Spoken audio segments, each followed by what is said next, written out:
Pourquoi Hugo?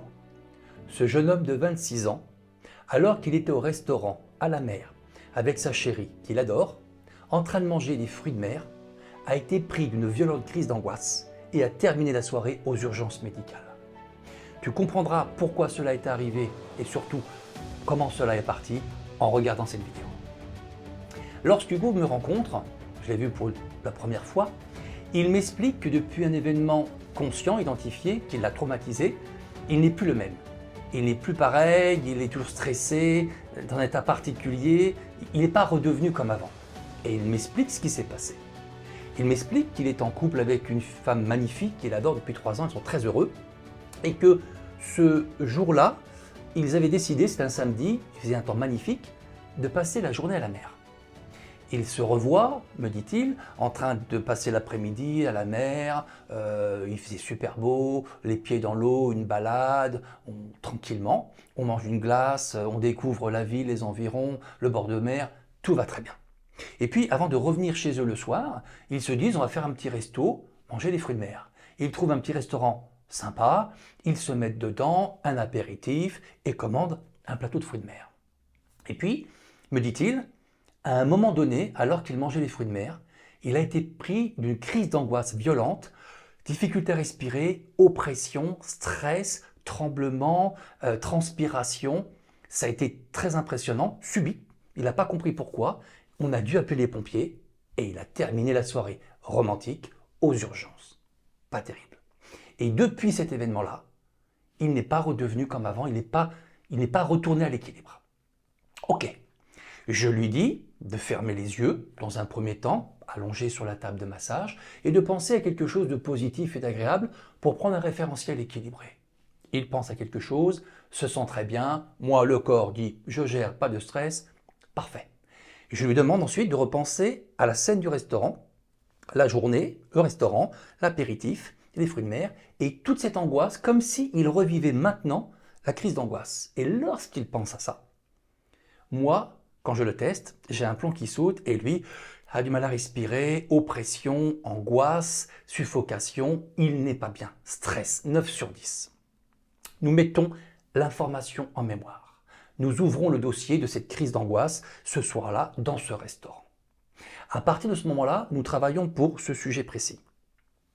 Je vais tester d'abord le centre énergétique qui s'est mis en court-circuit, entre guillemets, dans l'événement et depuis l'événement. Et le centre énergétique qui est toujours déséquilibré dans cette thématique-là, c'est le cardiaque antérieur qui se trouve sur le sternum. Je lui explique que ce centre énergétique est très souvent associé, quasiment toujours, à la notion de clan, famille, lien du sang, affection, affectif, relationnel, sentiment amoureux. D'accord. Ensuite, je vais tester la charge émotionnelle qui s'est manifestée avec cette crise d'angoisse. Et lorsque je teste mon tableau d'émotions, c'est le mot abandon qui est associé à cette crise d'angoisse. Je lui dis que c'est un ressenti d'abandon qui est à l'origine de cette crise d'angoisse dans ce restaurant ce soir-là. Il ne voit pas le lien, on continue. Ensuite, on va tester les 3 étages du cerveau pour voir quelle est la zone du cerveau qui s'est mise en alerte et qui est toujours en alerte depuis cet événement. Cerveau intelligent, rationnel, cartésien, cerveau émotionnel et cerveau de la survie, danger, menace, insécurité.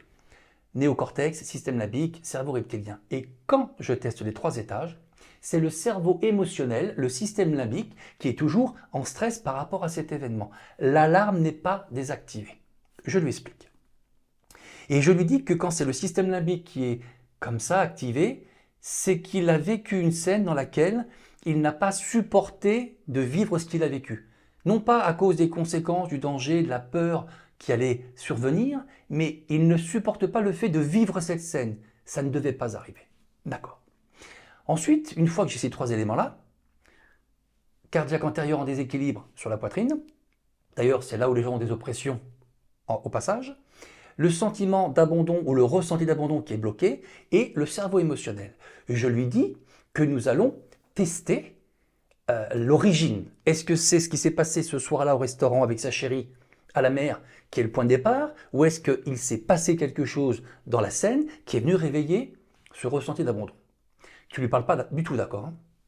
Donc, je vais tester et je vais tomber sur 5 ans en arrière, c'est-à-dire 21 ans.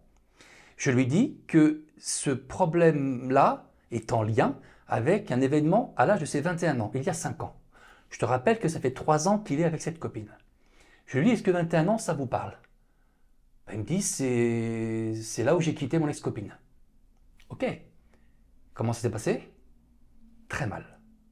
Ah, c'est-à-dire. Et voilà ce qu'il m'explique. Hugo m'explique, il est électricien, il travaillait et ce soir-là, son patron lui dit dans l'après-midi, écoute, on a un chantier qui s'est annulé, j'ai pas besoin de toi, si tu veux en profiter, tu peux rentrer plus tôt, nous on a presque terminé. Ok, super. Donc Hugo termine plus tôt, c'était inhabituel, il rentre chez lui à son appartement, il monte à l'étage, ouvre la porte, il y a de la musique dans l'appartement, un petit fond musical, il cherche sa copine qui n'est pas au courant qu'il finit le travail beaucoup plus tôt.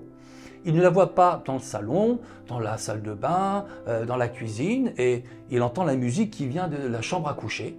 Il se dirige vers la chambre à coucher, ouvre la porte, entend cette musique, et découvre sa copine au lit avec son meilleur copain. Hugo voit sa copine le tromper avec son meilleur copain en train de faire l'amour avec de la musique. Il est pétrifié, il n'en croit pas ses yeux, il est comme voilà, estomaqué et me dit-il, c'est pour cette raison effectivement qu'ils se sont quittés aussitôt. D'accord. Je lui dis de penser à ça. Il ferme les yeux, revoit exactement la scène. Et là, il a les oppressions, les angoisses, les tremblements. Il n'est pas bien. 10 sur 10, exactement comme ce qui se passait au restaurant. Même manifestation. Ok. Voilà ce que je lui dis. On va tester maintenant quelque chose. Parce que, rappelle-toi qu'on fait une enquête. Et que le cerveau écoute en temps réel les 5 portes d'information que sont les 5 sens. Ce que je vois, ce que je sens, ce que je goûte, ce que j'entends et ce que je ressens sur ma peau. Il y avait, quand il tombe sur le ressenti d'abandon, de trahison, d'infidélité, quand sa copine le trompe avec son meilleur copain, il faisait l'amour, quand il les a découverts, avec de la musique. Je lui dis, est-ce qu'il y avait de la musique au restaurant? Il dit oui, mais je ne me souviens pas quoi. Ok. Et la musique du restaurant était la musique du moment où il a découvert sa chérie qui le trompait avec son meilleur copain. Comment je le sais? Parce que j'ai testé le corps par rapport à cette notion de musique. Et c'est la réactivation du sentiment d'abandon, de trahison, de trahison, d'abandon, d'infidélité qui a été pour le cerveau fusionné au son qui passait lorsqu'il a découvert cette scène. Et lorsqu'il mange ses fruits de mer au restaurant, apéritif, sa chérie, cette musique qui est passée en fond, il ne l'a pas entendue, mais son cerveau l'a entendue. C'est-à-dire qu'il n'a pas fait le lien, ce n'était pas conscient, mais le cerveau ayant perçu la même musique, il y a eu, tu es avec ta chérie, que tu aimes, au restaurant, la musique est là, et la musique a renvoyé, elle va te tromper, tu vas être abandonné, et c'est la crise d'angoisse qui commence. Nous avons donc fait le lien. Et voilà la programmation pour Hugo.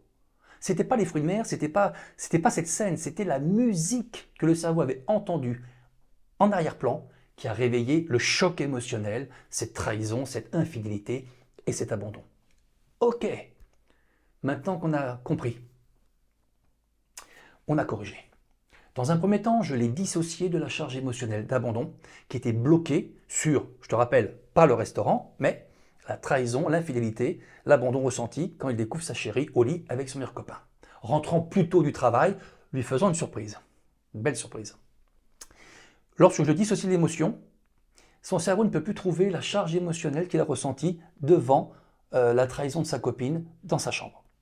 Ensuite, je lui dis que nous allons effacer complètement cette scène. Alors, il repense exactement à cette scène lorsqu'il découvre sa chérie avec cette musique, quand ils font l'amour avec son meilleur copain, et j'efface complètement cette émotion. Une fois que c'est fait, je lui dis que le cerveau ne peut pas archiver un traumatisme et un événement s'il n'a pas une émotion gérée, associée à l'événement. Donc, vu qu'on a effacé l'abandon et le ressenti d'abandon, de trahison et d'infidélité lorsqu'il découvre sa copine au lit, je lui dis que nous devons créer une autre émotion. Je lui propose un scénario, il trouve ça super, Et voilà ce que nous avons fait. Il ferme les yeux, bien sûr il n'y croit pas. Ce n'est pas la sophrologie, ce n'est pas de l'hypnose, maintenant tu le sais. Il n'y croit pas, mais il fait ce film comme s'il le vivait en temps réel quand il y pense. Et moi, je suis à côté en train de faire le copier-coller de cette émotion une fois qu'elle sera présente dans son corps. Et voici le scénario. Hugo imagine que il est au travail ce jour-là, il a 21 ans, il est avec sa copine de l'époque, et ce patron lui dit au même moment qu'il y a un chantier qui s'est annulé, il pourra profiter de sa soirée et cette fin d'après-midi, s'il veut, il peut rentrer chez lui. C'est rare, ok, super, il en profite et il est content. Il rentre à l'appartement, monte chez lui, ouvre la porte, entend un fond musical, trouve pas sa copine, elle n'est pas dans le salon, dans la cuisine, dans la salle de bain. Il se dirige donc vers la salle comme dans la chambre à coucher, avec cette musique. Il ouvre la porte, et à ce moment-là, entendant cette même musique, la vraie musique qui était sur le traumatisme, il ouvre la porte, la musique est là, la lumière s'allume. Surprise! Sa copine, avec son meilleur copain et des amis, lui ont fait une surprise pour son anniversaire. Il est surpris, content, sa copine lui saute au cou, lui fait des bisous, on lui a fait des cadeaux, il passe une super soirée, apéritif, famille, etc. En fait, c'était un coup monté, parce que son patron était un très bon ami de son meilleur ami, et donc ils avaient manigancé le fait de le libérer plus tôt pour qu'il puisse avoir cette surprise. Il imagine qu'il est passé un super moment, donc cette musique, pour le coup, devient associée à une émotion de joie, de fête, d'amis, de plaisir, de tranquillité. Une fois qu'il pense à tout ça, comme s'il y était, et que l'émotion est bien présente dans son corps, je fais le copier-coller.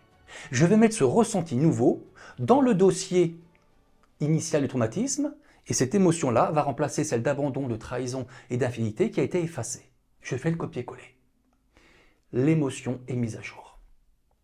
Une fois que nous faisons ça, il s'assied sur le bord de la table, je te rappelle que ça prend 1 heure, fatigué, mou, détendu, comme tous les autres, vidé. Je lui dis qu'on va retester exactement la même chose. Il pense d'abord à cette chose agréable, positive, il va bien, pas de stress. Et puis, je lui dis de repenser au restaurant. Il se revoit donc ce jour-là, ce samedi-là, soleil magnifique, ciel bleu à la mer, avec sa chérie, on se balade sur le bord de mer, sur la plage, les pieds dans l'eau, on mange une glace, on va se balader. Le soir, on dit, on va se faire un petit resto, des fruits de mer, c'est bien. Il trouve ce restaurant, il se voit rentrant avec sa copine, on prend un apéritif, le lieu est sympa, les gens sont sympas, apéritif, plateau de fruits de mer.